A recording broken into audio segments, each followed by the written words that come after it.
one word or phrase that you'd use to describe the Good Friday Agreement? Failed. Fudge. Good evening from Castle Buildings at Stormont outside Belfast on the day of a truly momentous agreement, promising a fundamental change in the political relationship between North and South and between Britain and Ireland. An agreement that unites loyalist and Republican, unionist and nationalist, finally emerged after 2 years of talks and decades of violence and bloodshed.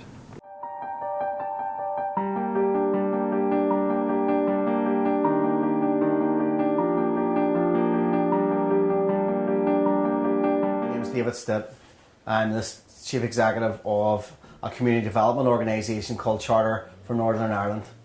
That organisation was established in the year 2000 as an ex-prisoner support group to support ex-prisoners from the UDA background being released on the terms of Good Friday Agreement. My name's Halligan. I work for Chatna Falcha, which is an ex-political prisoners support group, and also involved in community development and youth work as well. And my experience growing up during the Troubles wasn't a good one. Conflict was raging all around, trying just to live. Generally, just during that, it was quite challenging. We were seeing members from our community being killed. That obviously affected you as a person. Then it fed into the Ulster Worker Council strike 1974, how that impacted me as a person, seeing roadblocks in your local area, paramilitaries on the roadblocks, cordoning your area off, you're being checked in and out of your area where the no-go areas were set up at that particular time in the early 70s.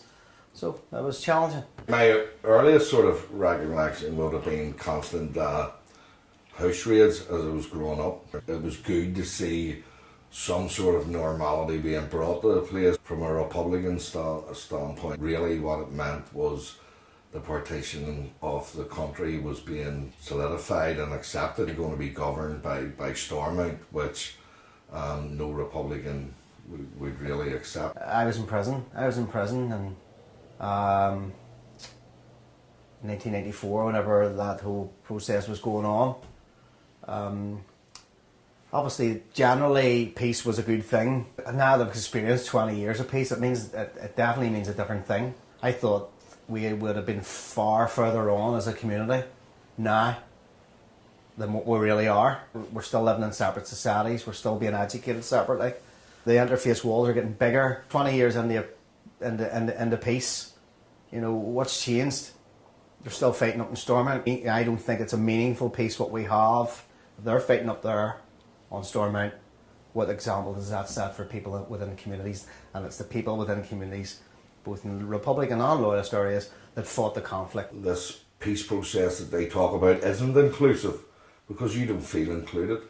And it did that, it did ostracise an awful lot of people. In terms of actual physical violence, I'd say so for the most part, but I'd say it's now sort of progressed on to a lot of political point scoring from either side, and we seem to just be running in circles, so that's what it needs to change. Yes, I think society really has come a long way. I think mixed schools and projects such as Ulster Project and things like that have really played like a central role in doing so. I think that nowadays it doesn't really matter to an extent of what sort of religion you are. I think in a secular society it really becomes less important to focus on religion and maybe focus on more important things. I think for people my age, it's more to do with the fact that we weren't born actually into the conflict.